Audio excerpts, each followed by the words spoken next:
kategori kelompongan dari kelas 11 IPA 5. Hari ini saya akan membahas mengenai sistem gerak bagian 2, yaitu mengenai sendi dan otot. Pertama, saya akan membahas mengenai sendi. Nah, apa itu sendi? Dari gambar yang kita lihat, sendi ini berfungsi sebagai penghubung tulang antar tulang. Selanjutnya, sebenarnya apa saja unsur-unsur yang terdapat dalam sendi? Jika kita lihat dalam gambar, lapisan putih yang paling luar disebut dengan ligamen. Ligamen ini merupakan jaringan berwarna putih yang bersifat tidak elastis dan berfungsi untuk menghubungkan tulang yang satu dengan yang lainnya. Selanjutnya, di gambar ada lapisan berwarna kuning. Nah, lapisan ini disebut dengan kapsul sendi. Kapsul sendi ini sendiri memiliki fungsi sebagai barir atau pelindung sendi. Selain itu, dia juga berfungsi untuk mendistribusikan cairan sinovial ke seluruh bagian sendi. Selanjutnya, yang berwarna biru ini disebut dengan cairan sinovial. Cairan sinovial biasa disebut juga dengan cairan pelumas, memiliki fungsi untuk membantu terjadinya pergerakan. Nah, selanjutnya yang paling dalam terdapat lapisan berwarna putih lagi. Ini namanya adalah tulang rawan. Tulang rawan ini berfungsi untuk meminimalisir terjadinya gesekan antara tulang dan tulang yang lainnya. Jika terjadi gesekan yang terlalu banyak antar tulang, akan terjadi radang sendi.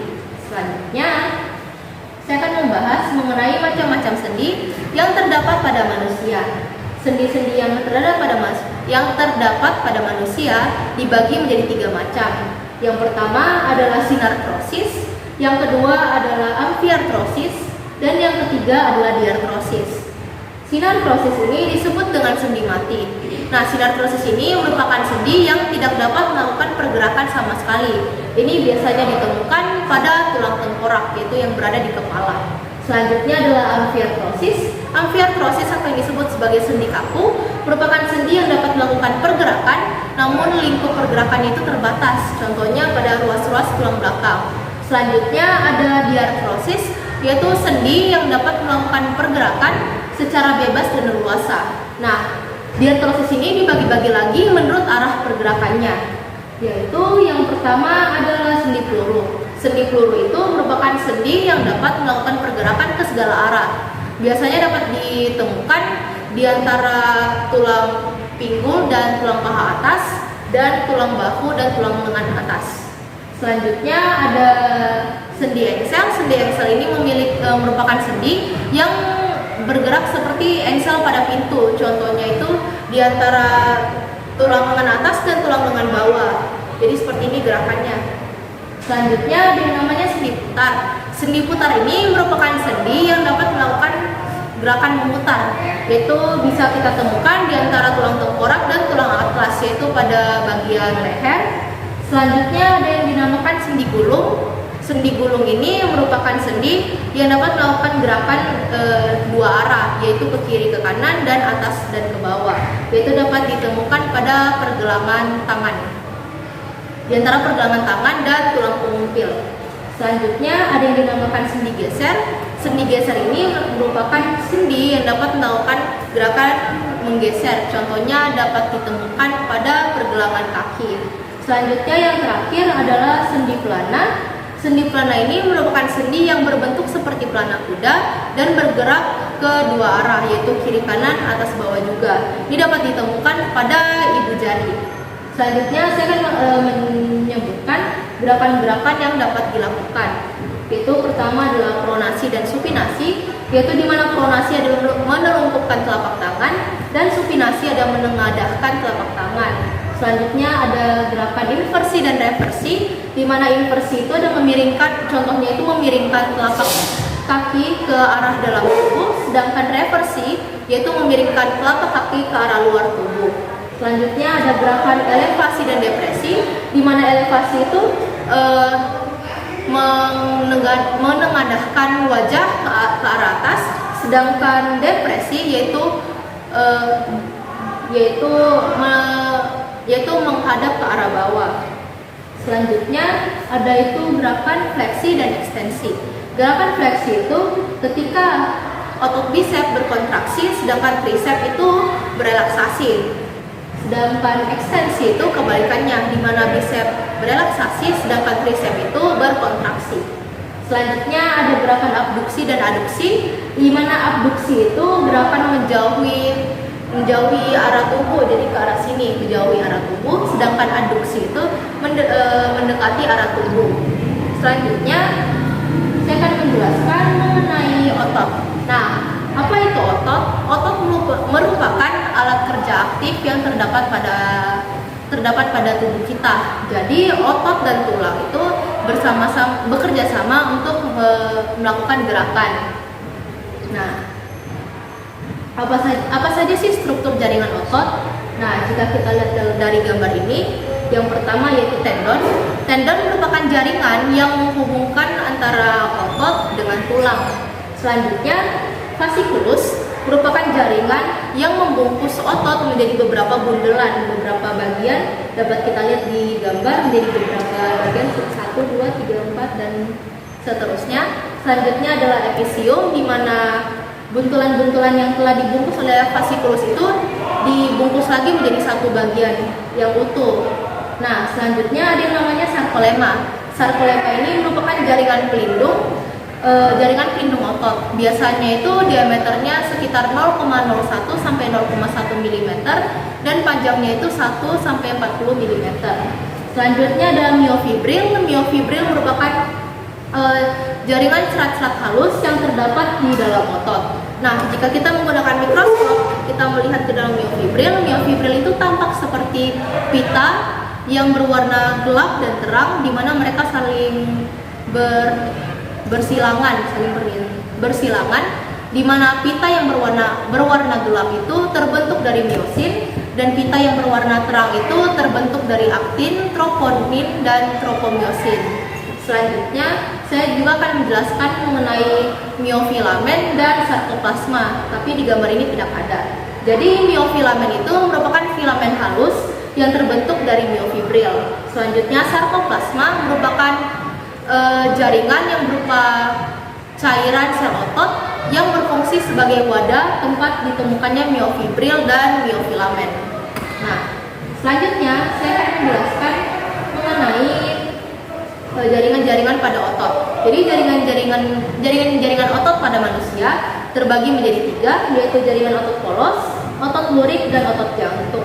Jika kita lihat dari gambar, merupakan jaringan yang inti selnya berada di tengah dan berbentuk seperti gelondong. Jaringan otot polos ini biasanya dapat kita temukan pada organ pencernaan seperti usus, ginjal, dan lain-lain. Selanjutnya adalah jaringan otot lurik. Nah, otot lurik ini berbentuk seperti silinder dan memiliki inti itu di tepi-tepi. Nah, biasanya otot lurik ini bekerja secara sadar, jadi mudah lelah. Biasanya dapat kita temukan di bagian rangka tubuh. Kemudian jaringan otot jantung. Jaringan otot jantung itu merupakan jaringan otot yang berbentuk seperti silinder bercabang dan memiliki inti banyak di tengah. Biasanya otot jantung ini bekerja secara tidak sadar sehingga dapat bekerja secara teratur.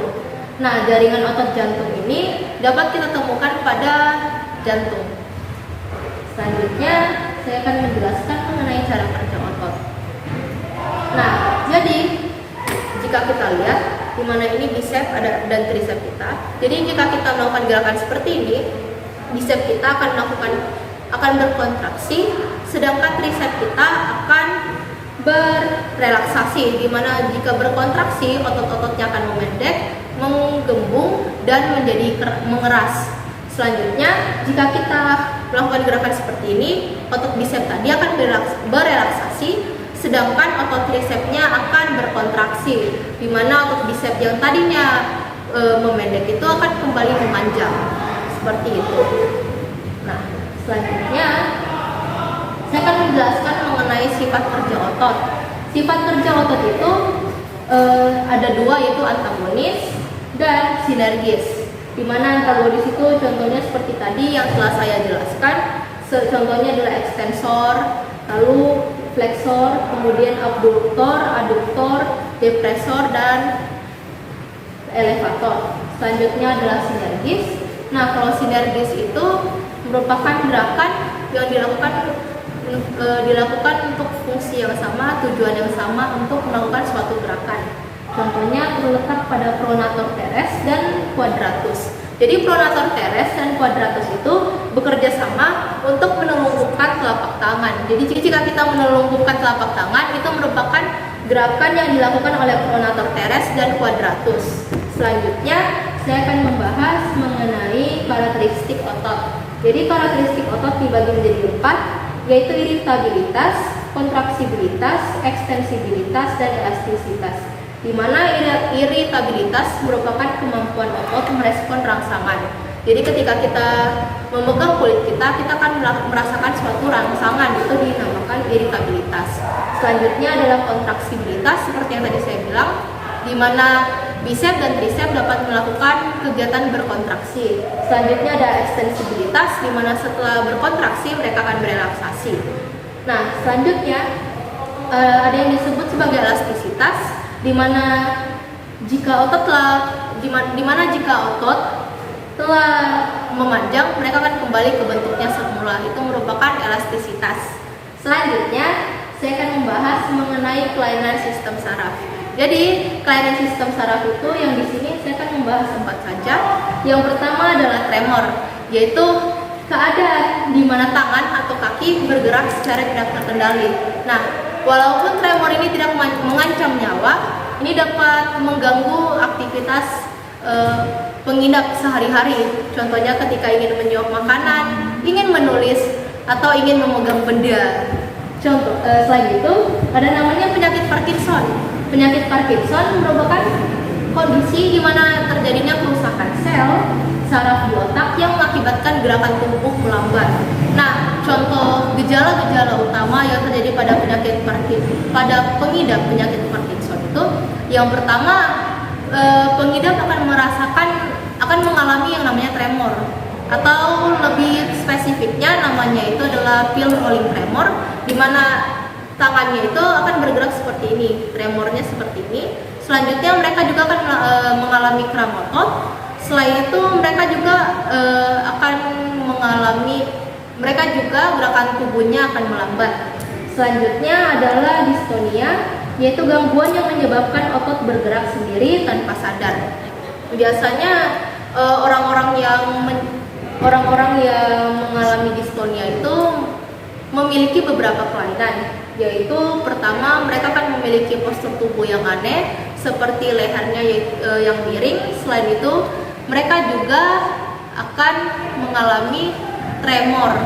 Nah, selanjutnya osteoartritis, yaitu peradangan kronis di sendi akibat kerusakan pada tulang rawan. Nah, seperti yang tadi saya telah bilang, tulang rawan itu berfungsi untuk meminimalisir adanya gesekan. Jadi jika gesekan terlalu banyak terjadi, otomatis terjadi radang sendi. Nah, selain radang sendi akan terjadi osteoartritis.